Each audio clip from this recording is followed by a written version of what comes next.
Hello दोस्तों, स्वागत है आप सभी का स्लीपी क्लासेस में। दोस्तों, आज इकोनॉमी का दिन है तो इकोनॉमी के करंट अफेयर्स कवर करते हैं। जो हमारा करंट अफेयर्स का इनिशिएटिव है इसको हम प्रीक्योर कहते हैं।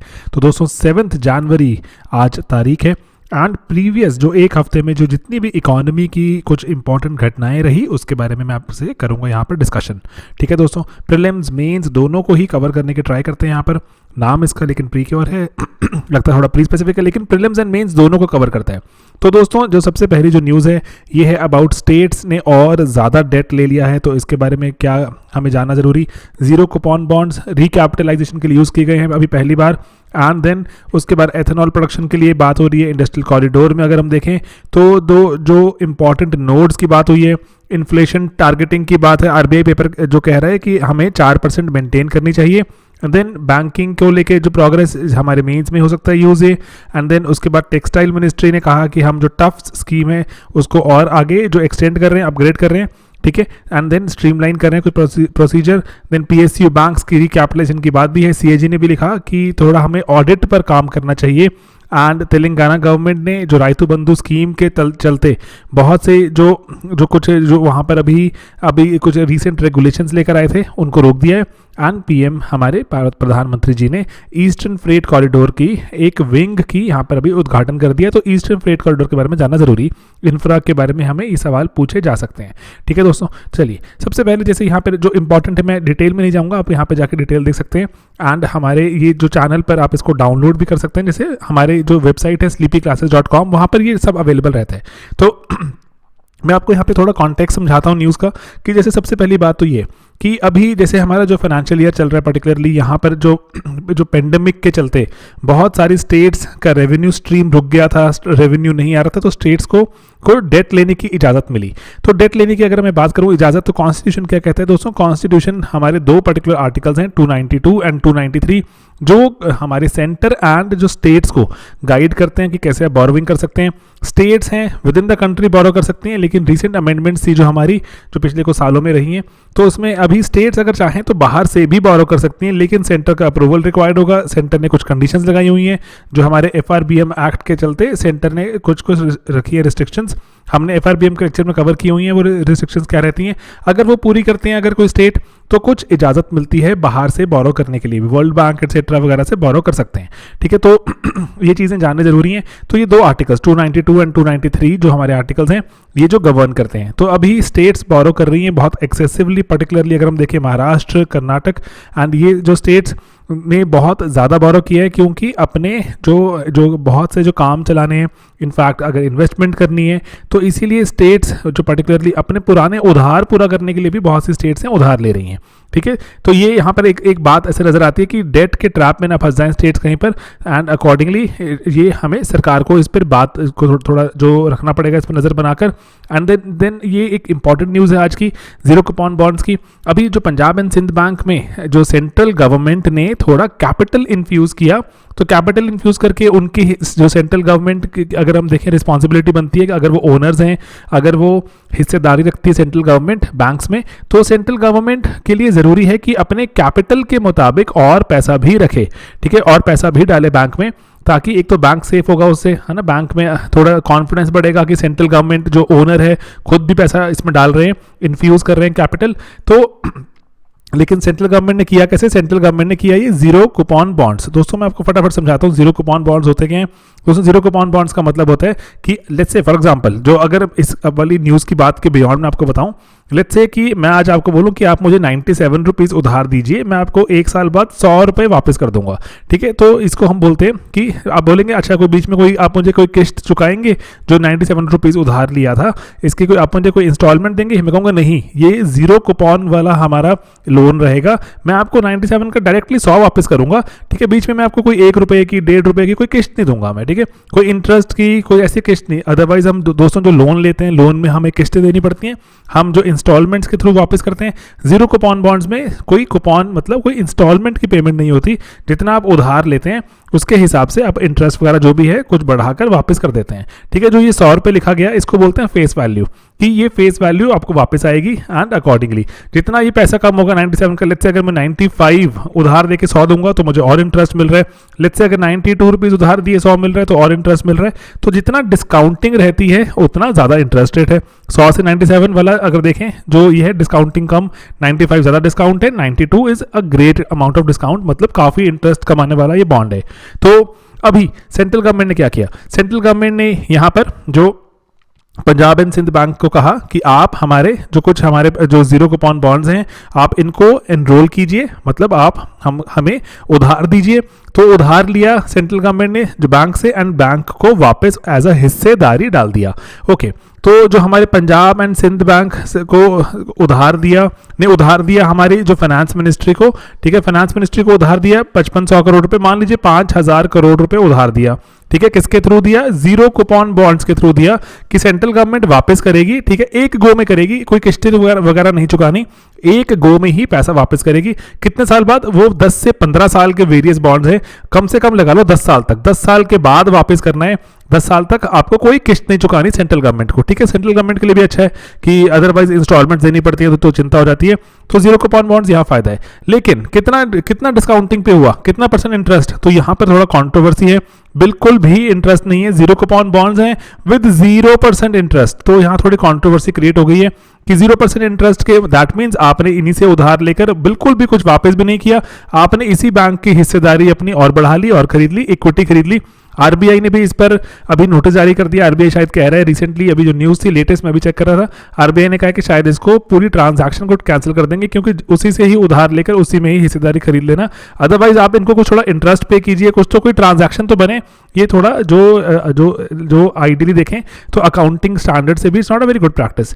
तो ये जो इसीलिए कारण से ये न्यूज़ में भी रहेगा। जीरो कूपन बॉन्ड्स के बारे में पता होना चाहिए हमें, जो मैंने आपको बताया अभी, अदरवाइज लेक्चर्स में और भी ज़्यादा चीज़ें अवेलेबल हैं। तो अब यहाँ पर अगर एक और मैं आपको बात बताऊँ, यहाँ पर पर्टिकुलरली जो जैसे लेट्स से जो हमारे बैंक्स होते हैं, बैंक्स को SLR की रिक्वायरमेंट रहती है, स्टैट्यूटरी लिक्विडिटी रेशो। SLR में उनको कुछ पैसा सरकारी सिक्योरिटीज़ में लगाना पड़ता है। तो क्या ये जो पंजाब एंड सिंध बैंक ने जो पैसा उधार दिया, या फिर जो हम बोलें जो फाइनेंस मिनिस्ट्री ने जीरो कूपन बॉन्ड्स इशू किए थे, जो पंजाब एंड सिंध बैंक ने जो एनरोल कर लिए, पैसा दे दिया एंड कूपन्स खरीद लिए, ZCB खरीद लिए, तो क्या SLR रिक्वायरमेंट में हेल्प करेगा? Again no, because these are held to maturity. ये हेल्ड टू मेच्योरिटी हैं, 10 या 15 साल, जितने साल में एक्सपायर होंगे उतने साल तक आपको रखना है। आप ये सालाना जो सरकारी जो सिक्योरिटीज हैं, जो रेगुलर सिक्योरिटीज हैं, उसकी जैसे इसको ट्रीट नहीं करेंगे, ये SLR में भी काउंट नहीं होता। तो इसीलिए देखा जाए पंजाब एंड सिंध बैंक के लिए काफ़ी ये लूज प्रोपोजिशन बन गई। कहने को बस जो आपने कैपिटलाइज कर दिया, उधार लेकर उन्हीं का ही पैसा हिस्सेदारी में डाल दिया, तो ये it's not a very good practice and should be avoided. लेकिन प्रीवियस जो हमारे रिकैपिटलाइजेशन बॉन्ड्स आए थे, सरकार ने वहाँ पे भी ऐसे किया था, लेकिन इंटरेस्ट बेयरिंग बॉन्ड्स थे वो, एंड वो बॉन्ड्स आगे बेचे जा सकते थे, ट्रेडिंग हो सकती थी। इनमें ट्रेडिंग भी अलाउड नहीं है। जो अगर सिर्फ पंजाब एंड सिंध बैंक को इशू हुए हैं तो सिर्फ यही रखेगा अपने पास 10-15 सालों के लिए। ठीक है, तो ये ट्रेडिंग भी अलाउड नहीं है। तो इसीलिए जो बहुत तरह के ये non interest bearing, non transferable, जो स्पेशल GOI सिक्योरिटीज जो कि SLR में भी काउंट नहीं होंगी, तो ये थोड़ा चिंता का विषय बन जाता है। ओके, देन दोस्तों, एथेनॉल प्रोडक्शन के लिए यहाँ पर सरकार ने और कदम उठा लिए हैं। तो ब्रॉडली अगर आप देखें तो एथेनॉल प्रोडक्शन के लिए सरकार कंसिस्टेंटली कदम उठा रही है, क्योंकि एक तो हमें बाहर से तेल मंगवाना पड़ता है, बहुत सारा इंपोर्ट करना पड़ता है। देन एथेनॉल से जो बनने वाले तेल हैं लेस पॉल्यूटिंग हैं वो, एंड अकॉर्डिंगली हम देखें तो हमारे देश में शुगर केन प्रोडक्शन भी बहुत ज़्यादा होती है। और इतनी शुगर केन प्रोडक्शन हो रही है रिसेंटली, क्योंकि हमने जो शुगर केन की जो अभी रिसेंट जो हमारे पास जो वेराइटी है शुगर केन की, वो ऐसी वेराइटी है जो ज़्यादा यील्ड करती है। तो इसी कारण से शुगर प्राइसेस डिप होती जा रही हैं। शुगर फार्मर्स हैं, they are under a lot of जो डिप्रेशन जो है कि आप पैसा पूरा नहीं कर पा रहे, आपको जो फसल उग रही है, फसल उगा के आप मिल्स पर छोड़कर आ रहे हैं, मिल वाले पैसा पे नहीं कर पा रहे।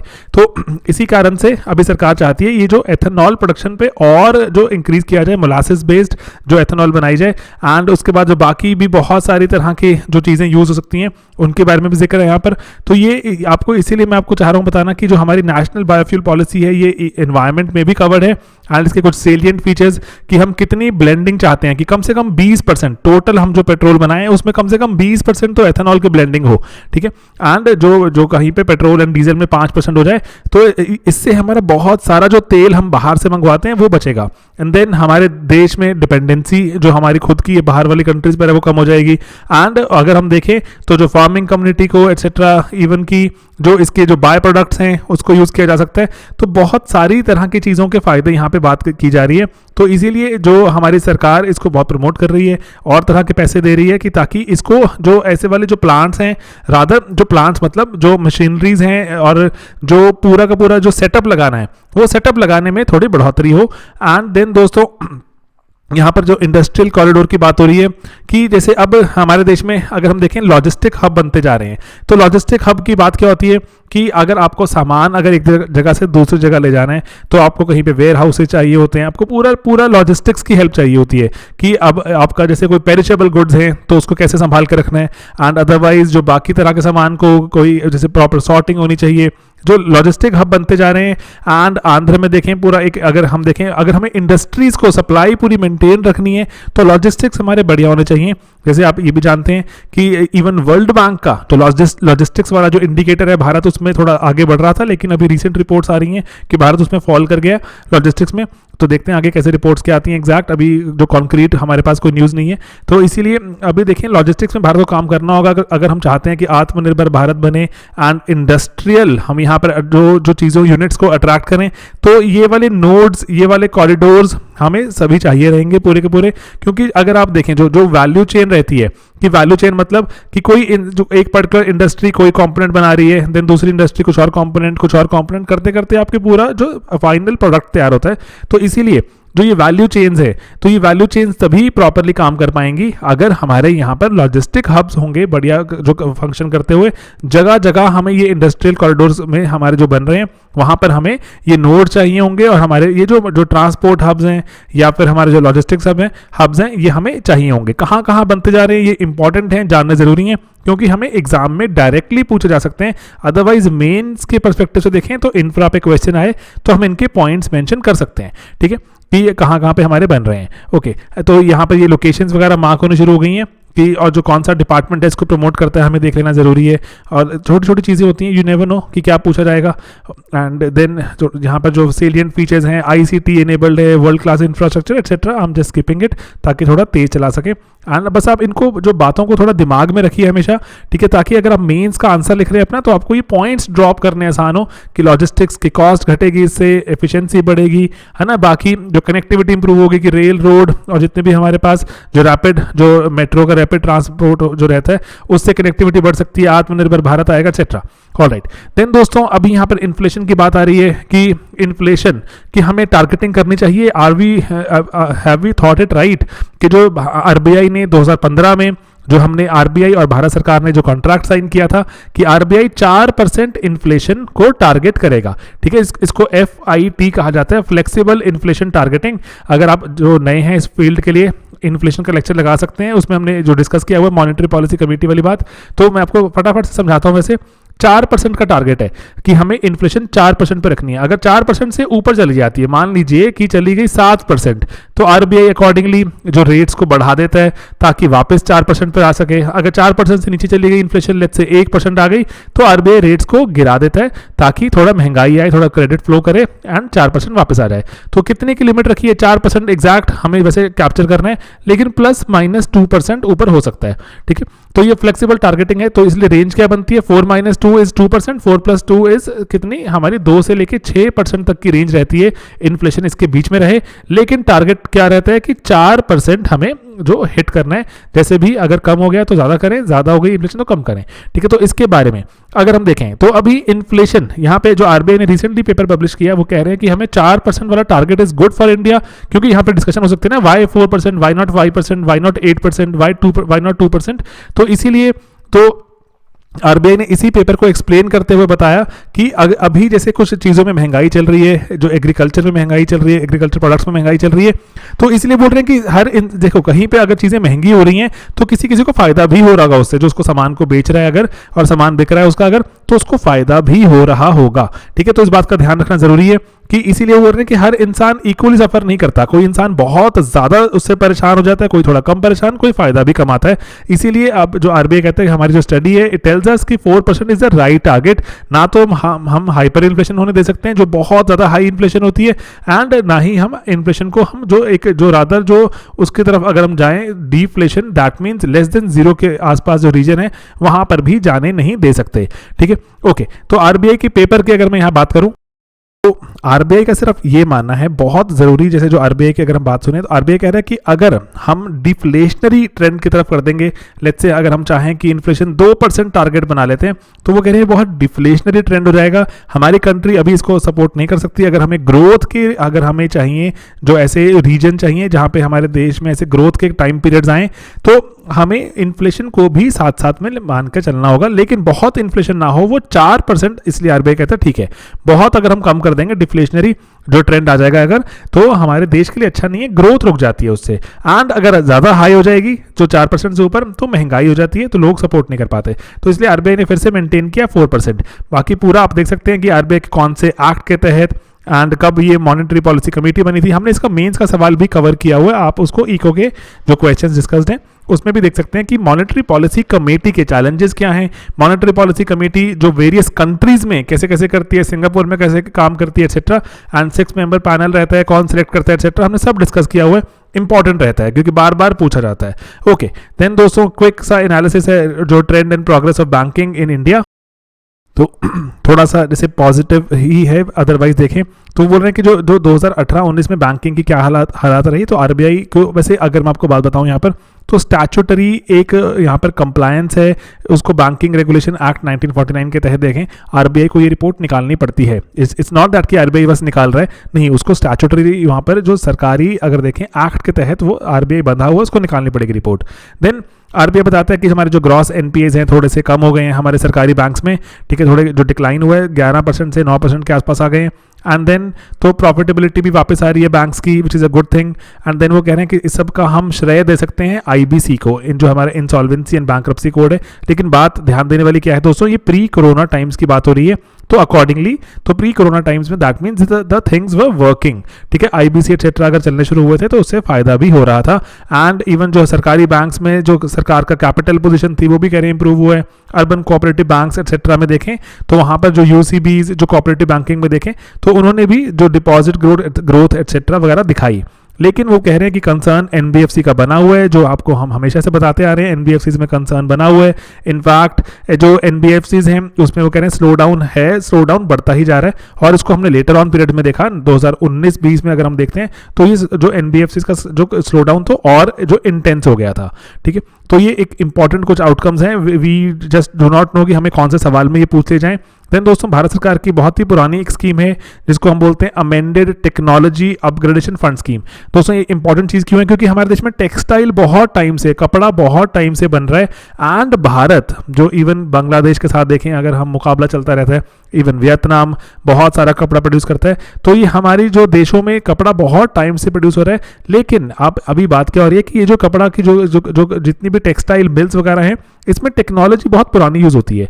टेक्नोलॉजी पुरानी होने के कारण हम इतना प्रोडक्शन जो एफिशिएंटली नहीं कर पाते, चीज़ें महंगी बनती हैं। तो अगर हमें इंटरनेशनल लेवल पे कॉम्पीट करना है तो इनको अपग्रेड करना ज़रूरी रहेगा। तो इसीलिए जो ATUFS स्कीम आई थी, टफ स्कीम कहते हैं इसको, तो इसी में सरकार कह रही है कि आप मशीनें नई लेकर आएँ, हम आपको जो कैपिटल इन्वेस्टमेंट आप जो कर रहे हैं नई मशीनें उस पर सब्सिडी देंगे, ठीक है, ताकि जो वेरियस जो पूरी वैल्यू चेन चलती है, पहले जो धागा बनता है उससे यान बनता है, यान से जो आपका फैब्रिक बनता है, फैब्रिक से पूरे कपड़ा तैयार होता है।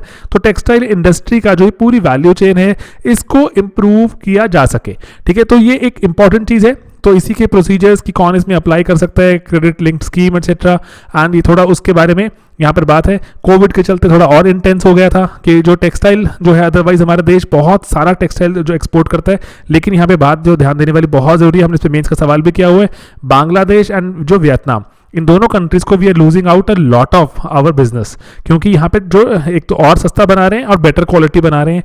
जो इसके लिए अगर हम देखें तो ATUFS स्कीम जो इनफ अकेली इनफ नहीं रहेगी, हमें साथ में स्किल्स पर भी काम करना होगा हमारे वर्कर्स की। तो स्किल एनहांस होगा तभी ही हमारा टेक्सटाइल इंडस्ट्री और बेटर काम कर पाएगा। मल्टीपल जो डायमेंशन है इसको देखना पड़ेगा प्रॉब्लम को। ओके, देन दोस्तों सीएजी ने रिसेंटली लिखा कि जो अगर आप बैंक्स को रिकैपिटलाइज कर रहे हैं, पीएसयूज को रिकैपिटलाइज कर रहे हैं, तो उसके बाद जो देखना जरूरी है कि परफॉर्मेंस इंप्रूव हुई या नहीं हुई, या पहले जैसे ही चल रही है। सरकार कंसिस्टेंटली सरकारी बैंक्स में पैसा डालती जा रही है, लेकिन उसके बाद जो हमारी इंप्रूवमेंट हो रही है नहीं हो रहा जो वहां पे, तो इसीलिए जो सीएजी ने लिखा है कि हमें इस पर ध्यान देना जरूरी होगा। तो इसका कॉन्टेक्स्ट अगेन वही है जो 5500 करोड़ रुपए जो पंजाब सिंध बैंक में डाले गए हैं, जो अकॉर्डिंगली, तो इसीलिए जो सीएजी का यहाँ पर जो एक्टिव हो जाना, it's a very good sign कि institutions are working fine and institutions they want to take charge. तो ओवरऑल जो आप जो इंडिकेटर्स वगैरह देख सकते हैं कि कैसे कोई बैंक अगर काम बेटर कर रहा था एंड कोई थोड़ा सा जो बेटर नहीं कर पाया अकॉर्डिंगली, क्योंकि हमारे जो सरकार ने फाइनेंस मिनिस्ट्री में, आपको मैं चाहता हूँ याद दिलाना, फाइनेंस मिनिस्ट्री ने भी कहा था जो बैंक्स बढ़िया परफॉर्म करेंगे उनको आगे फर्दर और कैपिटल मिलेगा। ठीक है, अगर आप एफिशिएंसी, तो लेकिन एफिशिएंसी नापने के लिए सीएजी ने कहा कि हम क्या क्या कर रहे हैं, तो सीएजी वही चाहता है कि हम इस पर नजर बनाए रखें, ऑडिटिंग हम और बेटर करें, क्योंकि otherwise CAG is not the auditor of banks. CAG जो बैंक्स की ऑडिटिंग आरबीआई करता है, लेकिन सीएजी कह रहा है क्योंकि सरकार का पैसा लग रहा है वहां पर, तो सरकार के पैसे का गार्डियन कौन है, कस्टोडियन कौन है, जो उस पर नजर बनाए रखता है, दैट इज सीएजी। तो इसीलिए गेटिंग इट, तो सीएजी डायरेक्टली बैंक्स पर नजर नहीं बना सकता, लेकिन सीएजी फिनमिन को पूछ सकता है, फाइनेंस मिनिस्ट्री को, बताइए जो आप पैसा लगा रहे हैं क्या वो सही जगह पैसा लग रहा है, उसका कोई फायदा आ भी रहा है या नहीं। ऑलराइट, तो एंड देन उसके बाद जो रेगुलेटेड फार्मिंग की स्कीम थी, मैं आपको फटाफट समझाता हूं। जो रायतु बंधु स्कीम के बारे में बात हुई थी, रायतु बंधु स्कीम जो अदरवाइज हम देखें जो डायरेक्ट बेनिफिट ट्रांसफर वाली स्कीम थी, बहुत पहले शुरू हो गई थी, कि वो कह रहे थे कि जो तेलंगाना सरकार ने शुरू किया कि हम डायरेक्टली जो फार्मर्स को कुछ चाहते हैं जो इंसेंटिवाइज करना, आप जो भी आपकी जितनी भी एकड़ आपके पास जमीन है, accordingly you will start getting some money. ठीक है, जो आपकी लैंड के हिसाब से, तो WTO कंप्लाइंट भी है ये स्कीम, एंड अकॉर्डिंगली जो किसानों को कह रहे थे कि हम आपको ये नहीं बताएंगे आप कौन सी क्रॉप उगाएं, आप चाहे उस पर धान उगाएं, आप चाहे उस पर वीट उगाएं, जो मर्जी आपका मन करे, चाहे बाजरा, चाहे जो मर्जी। ठीक है, तो इसलिए प्रेफर्ड क्रॉप्स हम नहीं बताएंगे, आप खुद डिसाइड कीजिए, क्योंकि जब हम एमएसपी एटसेट्रा लगाना शुरू करते हैं तो एमएसपी वगैरह के जो आप उसके हिसाब से एमएसपी कौन सा बेटर मिल रहा है एटसेट्रा के हिसाब से आप अपना डिसीजन ऑल्टर कर लेते हैं। अभी हम आपको डायरेक्टली एकरेज के हिसाब से पैसा देना शुरू कर रहे हैं, एंड जितना पैसा है, जो हमारे रीसेंट फार्म रिफॉर्म्स हो रहे हैं कि आपको कि कहीं भी जो सेल करने की आज़ादी एटसेट्रा, वो सभी यहाँ पर जो रेगुलेटेड फार्मिंग वाले जितने भी हमारे पास जो लॉज थे उस सभी को विड्रॉ करते जा रहा है तेलंगाना सरकार भी, ताकि फार्मर्स को थोड़ा और ज़्यादा मौका मिले। लेकिन बहुत से जो फार्मर्स हैं वो इससे खुश भी नहीं है कि वो जैसे दे वांट टू से कि this is not a very good step, कि आपका जो 8,000 रुपये पर एकड़ मिलता है अगर, तो it is not a very good amount of money, and वैसे तेलंगाना सरकार उसको बहुत पॉजिटिव क्लेम करती है, लेकिन जो रायतुबंदी स्कीम के अंडर बहुत सारे सुसाइड्स भी रहे हैं, तो इसीलिए ये काउंटर भी इसका एक्ट करता है। ये जो हमारे अखबारों के ही ये जो कटआउट्स हैं यहाँ पे लगाए हैं हमने, तो ये हमें यही बता रहे हैं कि इनफैक्ट ऐसे बहुत सारे जहाँ पर ये जो स्कीम बहुत अग्रेसिवली परसू की गई है, वहाँ पर नंबर ऑफ सुसाइड्स भी बहुत ज़्यादा है। ठीक है, तो इसीलिए अगर ये देखो यहाँ पर ना जो इंपॉर्टेंट बात क्या है, वो कह रहे हैं कि जो स्कीम रायतु बंधु के जो के कॉन्टेक्स्ट में अगर हम बात देखें, जो पैसा आता है रायतु बंधु में वो डायरेक्टली लैंड ओनर के पास जाता है। ठीक है, लैंड ओनर्स के पास, लेकिन जो बहुत सारे यहाँ पर जो लोग जो फार्मिंग कर रहे हैं, they are not land owners, they are tenant farmers. Tenant farmers मतलब किराए की जमीन पर खेती बाड़ी करते हैं, एंड खुद किराए की जमीन पर कर रहे हैं, फसल अच्छी हो या ना हो सारा रिस्क खुद बेयर करते हैं, लेकिन पैसा जनरली उनको डायरेक्टली नहीं मिल रहा क्योंकि वो ओनर्स नहीं है, रजिस्टर नहीं कर सकते। तो इसीलिए जो आप सरकार ने अब अगर एमएसपी एटसेट्रा भी अगर विड्रॉ कर लिया, एंड उसके बाद जो रायतु बंधु में उनको बेनिफिट नहीं मिल रहा, तो इसलिए सुसाइड वगैरह बढ़ जाते हैं।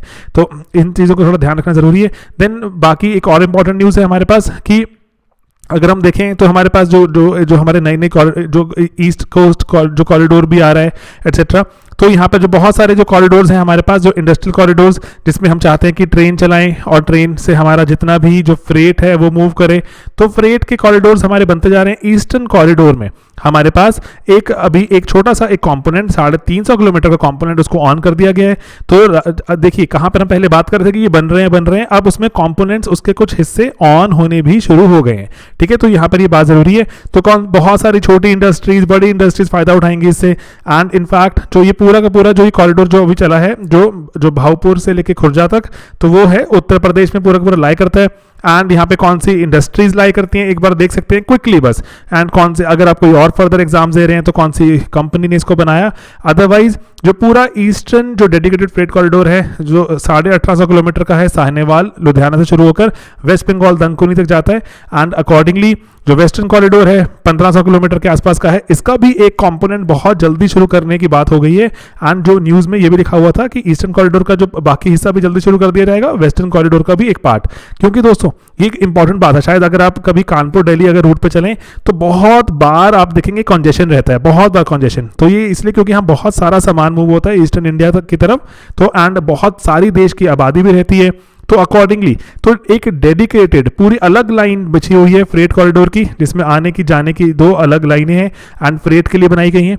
तो इसीलिए फ्रेट तो मूव होगा हमारे देश की इंडस्ट्रियलाइजेशन के लिए देखें अगर, एंड सेकेंडली अगर हम इसको देखें आत्मनिर्भर भारत के लिए एक्सेट्रा के लिए बहुत इंपॉर्टेंट एक कदम है। ठीक है, तो ये जो फ्रेट कॉरिडोर्स पर एक इंपॉर्टेंट न्यूज़, कौन सी एजेंसी फ्रेट कॉरिडोर चलाती है, हमने इस पर जो बहुत बार डिस्कस किया हुआ है। ठीक है दोस्तों, तो ये चीज़ें दिमाग में रखें हमेशा ही, एंड अकॉर्डिंगली जो रैपिडली रिवाइज करते हैं कि हमने क्या देखा। जो डीएफसी ईस्टर्न डीएफसी का एक जो पार्ट है वो जो चालू कर दिया गया है, ठीक है, शुरू हो गया, बाकी पार्ट भी हैं।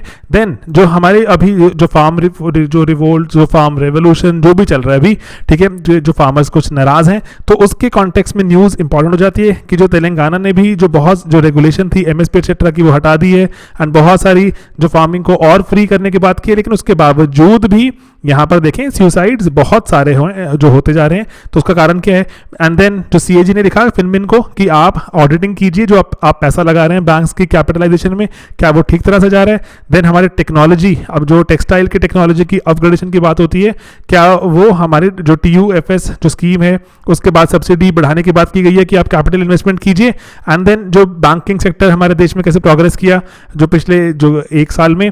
And then 4% inflation rate maintain करेगा आरबीआई ने बोला, हम इसको ऑल्टर करने के विचार नहीं कर रहे अभी। एंड देन उसके बाद हम जो एक इंपॉर्टेंट न्यूज़ थी हमारे पास, that was related to our logistic hubs हैं हमारे कृष्णापट्टनम टुमाकुरू रीजन में जो बना दिए गए, ताकि अगर हम ट्रांसपोर्ट की कॉस्ट कम करें, बायोफ्यूल पॉलिसी पर हम और एथेनॉल को प्रोडक्शन को इंक्रीज कर रहे हैं, तो इससे हमें आइडिया मिलता है कि सरकार काफ़ी सीरियस है अबाउट एथेनॉल प्रोडक्शन।